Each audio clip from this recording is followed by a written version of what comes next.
নমস্কার দর্শক বন্ধু, জ্যোতিষ শাস্ত্রের এই বিশেষ অনুষ্ঠানে আপনাদের সকলকে স্বাগত। আজকের বিষয় মাঙ্গলিক দোষ। দর্শক বন্ধু, মাঙ্গলিক দোষ মানে কি? মাঙ্গলিক দোষ মানে হচ্ছে মঙ্গলের দোষ। মঙ্গল মঙ্গল গ্রহকে বলা হয়, মঙ্গল গ্রহ মানে কিন্তু মঙ্গলকে আপনি পাপ গ্রহ বলতে পারেন না। মঙ্গল মানে পাপ গ্রহ নয়, মঙ্গল হচ্ছে ক্রূর গ্রহ, ক্রূর হিংসাত্মক গ্রহ। এবার যেহেতু মঙ্গল ক্রূর গ্রহ, হিংসাত্মক গ্রহ, এই গ্রহের প্রভাবে কি হয়? মানুষের বিবাহিত জীবনে হিংসা প্রবেশ করে। আর হিংসা প্রবেশ করলে কি হবে? দাম্পত্য জীবনে ওই চেঁচামেচি, কোলাহল, মারামারি ইত্যাদি ইত্যাদি ঘটতে থাকে। আর ইত্যাদি ইত্যাদি যা বলে গেলাম, এই যে মারামারি, কোলাহল, এই যে নানা রকম ঝামেলা, ঝঞ্ঝাট, হিংসা, এর প্রভাবে দাম্পত্য জীবনে এমন বিপর্যয় নেমে আসে যে শেষ পর্যন্ত বিচ্ছেদ পর্যন্ত ঘটে। আর এটাকে বলে মাঙ্গলিক দোষ। কেন ঘটলো? মাঙ্গলিক দোষের প্রভাবে। মাঙ্গলিক দোষের প্রভাবে ব্যক্তির স্বাস্থ্য এত দুর্বল হয়ে যায়। মঙ্গল রক্তের কারক গ্রহ, আর মঙ্গল সম্পর্কের কারক গ্রহ। তো মঙ্গল যেহেতু রক্তের কারক গ্রহ, এমন এমন অসুখ ওই ব্যক্তির জীবনে এসে হাজির হয় মঙ্গল দোষের কারণে, মাঙ্গলিকের কারণে, যে সেই ব্যক্তির স্বাস্থ্য ভয়ঙ্কর ভাবে খারাপ হয়ে যায়। এবার কোন ব্যক্তির যদি স্বাস্থ্য সাথে না থাকে, তাহলে সেই ব্যক্তি বিবাহিত জীবনে কি করে সুখ ভোগ করবে? তো এখানে মাঙ্গলিক কারণে ব্যক্তির বিবাহিত জীবনে অসুবিধা এসে যায়, ব্যক্তি সুখী হয় না, ব্যক্তি অসুখী হয়ে পড়ে। তার পেছনে রয়েছে এই মাঙ্গলিক দোষ। আমি মঙ্গল মানে আমি বলেছি রক্তের কারক গ্রহ, মঙ্গল হিংসার কারক গ্রহ, মঙ্গল সম্পর্কের কারক গ্রহ। সম্পর্ক মঙ্গলের জন্য তৈরি হয়। তো স্বাভাবিক যদি মঙ্গল দোষযুক্ত হয়ে থাকে, সম্পর্কের অবনতি ঘটে এই মঙ্গলের কারণে। কিন্তু মঙ্গল দোষে আমি আপনাদের অনেকের মধ্যে রয়েছে একটা চিন্তা, মাঙ্গলিক হলে বৈধব্য দোষ এসে যায়। অর্থাৎ স্বামীর আগে স্ত্রী, স্ত্রীর আগে স্বামী মারা যায়। এই যে বিধবা বৈধব্য দোষ যাকে বলি, মাঙ্গলিক দোষের কারণে বৈধব্য দোষ নির্মাণ হয়। অর্থাৎ মৃত্যু ভীতি দাম্পত্য জীবনের মধ্যে এসে যায়। মৃত্যু কথা, মারা যাবে, আয়ু কম হয়ে যাবে, এমন এক ভয় এসে যায়। দর্শক বন্ধু, এটা কিন্তু পুরোপুরি সত্য নয়, কোনো মতেই এটা পুরোপুরি সত্য নয়। মাঙ্গলিক দোষ মানে মৃত্যু হয়ে যাবে এক পক্ষের, এটা কখনোই আমি এর সঙ্গে একমত হবো না। যারা জ্যোতিষ ব্যক্তিত্বরা রয়েছেন, যারা নলেজেবল জ্যোতিষ ব্যক্তিত্ব রয়েছেন, তারা আমার সঙ্গে একমত হতে বাধ্য।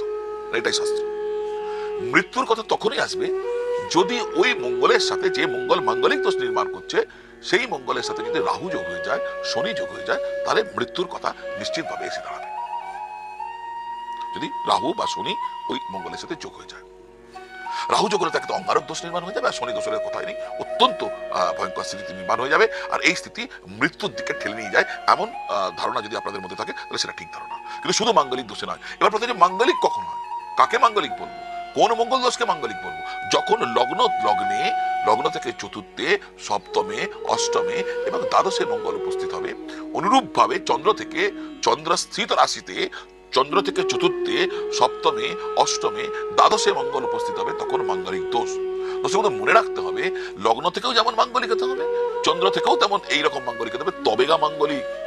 অর্থাৎ ধরুন কেউ যদি লগ্নে, চতুর্থে, সপ্তমে, অষ্টমে, দ্বাদশে কোনো না কোনো জায়গায় মঙ্গল আছে, একইভাবে চন্দ্র থেকেও আছে কোনো না কোনো জায়গায়, তাহলে সে নিশ্চিত মাঙ্গলিক। কিন্তু লগ্ন থেকে আছে, চন্দ্র থেকে নেই, তাহলে সে মাঙ্গলিক নয়, আংশিক মাঙ্গলিক। পূর্ণ মাঙ্গলিক হলে যত চিন্তা আছে, আংশিক হলে তত চিন্তা নেই, চিন্তা কম হবে। তো এইভাবে মঙ্গল দোষকে বুঝে নিতে হবে।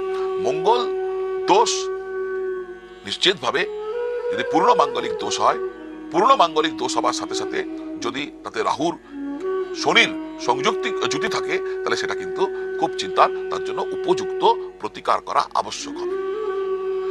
যদি পূর্ণ মাঙ্গলিক হয়, তাহলে আমি বলবো নিশ্চিত আপনাদের তার জন্য প্রতিকার করতে হবে। কারণ মৃত্যু একটা কথা হয়ে গেল, কিন্তু মৃত্যু সম কষ্ট। দিন রাত দাম্পত্য জীবনের মধ্যে মারামারি, লাটালাটি যদি হতে থাকে, এটা তো জীবন নয়। যদি দিন রাত শরীরের মধ্যে এক পক্ষ অসুস্থ থেকে অসুস্থ হয়ে তর হতে থাকে, ক্রমশ তার শরীর ভেঙে যেতে থাকে, এটা কাম্য নয়। তাহলে এই জিনিসটাকে তো অ্যাড্রেস করতে হবে। কিভাবে করবে সব নিয়ে অনেক কথা বল। আর এও বলেছিলাম যে এর উপায়টা কি, দর্শক বন্ধু, পর্যায়ক্রমে এর উপায় বল। আমি অনেক ধরনের উপায় আপনাদের সামনে এই ছোট্ট অনুষ্ঠানের মধ্যে যেটুকু বাকি আছে বলার চেষ্টা করবো। এই উপায়ের মধ্যে যেমন আপনাকে খরচ এতটুকু করতে হবে না, এমন উপায় থাকবে। আবার খরচ করতে হবে, তেমন উপায়ও থাকবে। আমি সবকটা আঙ্গিক আপনাদের সামনে রাখার চেষ্টা করছি। যার যেমন সামর্থ্য তিনি তেমন করার চেষ্টা করবেন, করে এটাকে অ্যাড্রেস করবেন। কারণ মাঙ্গলিক দোষ নিয়ে প্রচুর মানুষের আমি দেখেছি, অভিভাবকদের ভ্রু কুচকে থাকে, যার বিবাহ হয়নি তার ভ্রু কুচকে থাকে, যথেষ্ট চিন্তিত হয়ে থাকেন। আপনাদের চিন্তার অবসান করাই এই অনুষ্ঠানের প্রধান উদ্দেশ্য। অহেতুক যাতে ভয় না পান, অহেতুক ভয়কে ভাঙিয়ে দেওয়াই হচ্ছে আমাদের এই অনুষ্ঠানের উদ্দেশ্য। আর তাই মাঙ্গলিক দোষের নিদান কি হতে পারে, উপায় কি হতে পারে আপনাদের জন্য। দর্শক বন্ধু, যাদের এই দোষ আছে তাদের উচিত হবে প্রতি মঙ্গলবার ব্রত রাখা। হ্যাঁ দর্শক বন্ধু, প্রতি মঙ্গলবার ব্রত রাখবেন, অর্থাৎ উপবাসে থাকবেন এবং হনুমানজিকে পূজা করবেন সিঁদুর দান করে। এবার এই যে হনুমানজিকে সিঁদুর দান করবেন, কি করে করবেন? পান পাতা, অসত্য পাতা নেবেন। হনুমানজির বিশেষ সিঁদুর পাওয়া যায় কমলা রঙের, আপনারা জানেন। পান পাতা বা ওই অসত্য পাতার উপর কিছুটা সিঁদুর দেবেন, আর চামেলির তেল পাওয়া যায়, চামেলির তেল দিয়ে গুলে দেবেন, আর ওই সিঁদুর হনুমানজির সামনে রেখে দেবেন। দিয়ে আপনি হনুমানজিকে পূজা করবেন আর হনুমান চালিসা পাঠ করবেন। এটাকে আপনাকে প্রতি মঙ্গলবার করতে হবে, স্ত্রী হন পুরুষ হন, যদি আপনার মাঙ্গলিক দোষ থাকে। এরপরে আরেকটা কাজ করতে হবে, লাল কাপড়ের মধ্যে মসুরের ডাল, লাল কাপড়ের মধ্যে মসুর ডাল, রক্তচন্দন, রক্তপুষ্প, রক্তপুষ্প মানে জবা যেমন, রক্তচন্দন, রক্তপুষ্প এবং মিষ্টান্ন লাল কাপড়ের মধ্যে বেঁধে ওটি নদীর জলে ভাসিয়ে দিতে হবে মঙ্গলবার দিনে। এটাও করবেন, মাঝে মাঝে করবেন এই প্রয়োগ। এই প্রয়োগ করলে কি হবে, এতে মঙ্গলের অমঙ্গল, মঙ্গলের যে অমঙ্গল করার যে একটা রয়েছে সেটা দূর হয়ে যায়। দর্শক বন্ধু, মঙ্গলের অমঙ্গল করার যে শক্তি, সেই শক্তি হ্রাস পেয়ে যায় যদি কোনো ব্যক্তি এই উপায় করতে থাকে। তো এই উপায় করবেন। আর এই যে আমি উপায় বললাম, এই উপায় কোনো সেরকম কোনো খরচ নেই, আপনি অনায়াসে এই উপায় করতে পারবেন। আর একটা উপায় করতে পারেন, বিশেষ করে মহিলারা, প্রতি মঙ্গলবার দিন বট গাছের গোড়াতে মিষ্টি দুধ ঢেলে দেবেন। বট গাছের গোড়াতে মিষ্টি দুধ ঢেলে দেবেন। আর মিষ্টি দুধ মানে এরকম না যে দুধকে আপনি চিনি দিয়ে ফুটিয়ে দিয়েছেন, কাঁচা দুধ দিতে হবে। তাহলে মিষ্টি কি করে হবে? আপনি চিনি গুলতে পারেন, আমি বারণ করবো। চিনিকে বলা হয় হোয়াইট পয়জন। হ্যাঁ দর্শক বন্ধু, চিনি কিন্তু মোটেই খুব একটা ভালো জিনিস নয়। চিনিকে বলা হয় হোয়াইট পয়জন। যাবতীয় রোগের উৎপত্তি চিনি থেকেই হয়। যদি আপনি যেমন বেশি চিনি খাবেন, তেমন আপনার শরীর ভেঙে পড়বে। তো এহেন দ্রব্যকে দূরে রাখতে হয়। তাহলে এবার মিষ্টি কি করে করবেন? দুধ কি করে মিষ্টি হবে? কাঁচা দুধ কি করে মিষ্টি হবে? মিশ্রি সংগ্রহ করবেন। তাহলে কাটা মিশ্রি পাওয়া যায়, ওটা চিনি দিয়ে তৈরি, কিন্তু ওটা না, মিশ্রি সংগ্রহ করবেন আর মিশ্রি দুধে গুলে নেবেন। এবার এই মিঠা কাঁচা দুধ বটগাছের গোড়ায় ঢেলে প্রণাম করবেন। এটা মহিলাদের জন্য, পুরুষও করতে পারেন, কোনো আপত্তি নেই, মঙ্গলের দোষ কমে। মহিলা আর পুরুষও করবেন, ঢেলে প্রণাম করবেন মঙ্গলবার দিন সকালবেলা। প্রণাম করার পর ওই যে দুধে ভেজা মাটি আপনি কপালে ঠেকিয়ে দেবেন, তিলক করে দেবেন দুধে মাটি। এটা যদি প্রতি মঙ্গলবার এইভাবে আপনি আপনার আচরণ বিধি পালন করতে পারেন, যেভাবে বলে গেলাম, হনুমানজি ব্রত রেখেছেন, বটগাছের গোড়াতে আপনি এই কাজটি করেছেন, নদীতে প্রবাহিত করেছেন, এমন না যে সবকটাই একদিনে করতে হবে, ঘুরিয়ে যদি করেন। হনুমানজির ব্রত প্রতিদিন রাখা উচিত হবে মঙ্গলবারে, যেটা পারবেন না, কিন্তু একটা ধারাবাহিক যদি করতে থাকেন, তাহলে মাঙ্গলিক দোষের প্রভাব আপনাকে কোনো ক্ষতি করতে পারবে না। মাঙ্গলিক দোষ আর একটা কথা বলে দিই, এই যে লগ্নে, চতুর্থে, সপ্তমে, অষ্টমে, দ্বাদশে, এই যে মাঙ্গলিক দোষ এতগুলো জায়গায় হয়, এর মধ্যে সব থেকে শক্তিশালী যে হয় যখন মঙ্গল দোষ আপনার লগ্নে উপস্থিত হয়, বা সপ্তমে হয় বা অষ্টমে হয়। লগ্নে, সপ্তমে, অষ্টমে মাঙ্গলিক দোষ হলে সেটা প্রবল মঙ্গল দোষ। চতুর্থে, দ্বাদশে তেমন ক্ষতিকর নয়। তো এইভাবে আপনাকে মঙ্গলের উপায় বলে নাও। আরেকটি উপায়, এটি খরচা সাপেক্ষ।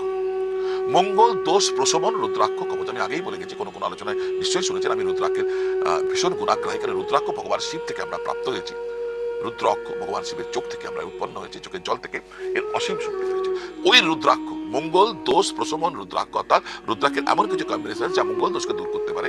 মঙ্গল দোষ প্রশমন রুদ্রাক্ষ গলায় ধারণ করুন। আর তারপর যদি সম্ভব হয়, উজ্জয়নে অবস্থিত ভগবান শিবের দ্বাদশ জ্যোতির্লিঙ্গের অন্যতম মহাকালেশ্বরে গিয়ে মহাকাল দর্শন করুন। যে কাল দেখে তাকে কাল স্পর্শ করে না, মৃত্যু ঘটে না। যে কাল দেখে তাকে কাল স্পর্শ করে না, অকাল মৃত্যু ঘটে না। তো ওখানে গিয়ে মহাকালেশ্বরে গিয়ে মহাকাল দর্শন করুন। দর্শন করার পর ওইখানে, ওই চত্বরেই অবস্থিত মঙ্গলনাথের মন্দিরে মাঙ্গলিক দোষ নিবারণ পূজা করুন। মাঙ্গলিক দোষ নিবারণ পূজা করুন। দর্শক বন্ধু, এই যে উপায় বললাম, মঙ্গল দোষ প্রশমন রুদ্রাক্ষ কবচ পরে আপনি যাবেন মহাকালেশ্বর, মহাকাল দর্শন করবেন। পারলে ওই যখন সকালবেলা ভস্ম আরতি হবে না, ওই ভস্ম আরতি দেখবেন। আর খুব সামান্য হয়তো ভস্ম, আপনি চেষ্টা চরিত্র করলে ওই ভস্ম আরতির ভস্ম আপনি প্রাপ্ত হবেন। ওই ভস্ম এসে বাড়িতেও রাখবেন, সামান্য দেবে, খুবই সামান্য, মানে কি বলবো, সূচাগ্র এইটুকু দেবে। সূচের আকার যতটুকু ধরা ওইটুকুই দেবে। আর এনে ঘরে রাখবেন, ঘরের বাস্তুদোষ দূর হয়ে যাবে। আর তারপর ওই পাশে মঙ্গলনাথের মন্দিরে বসে মাঙ্গলিক দোষ নিবারণ সম্পূর্ণ পূজা যদি করেন, এই জীবনে মঙ্গল দোষ নিয়ে আপনাকে এতটুকু চিন্তা করতে হবে না। এই পর্যন্ত আবার দেখা হবে। নমস্কার।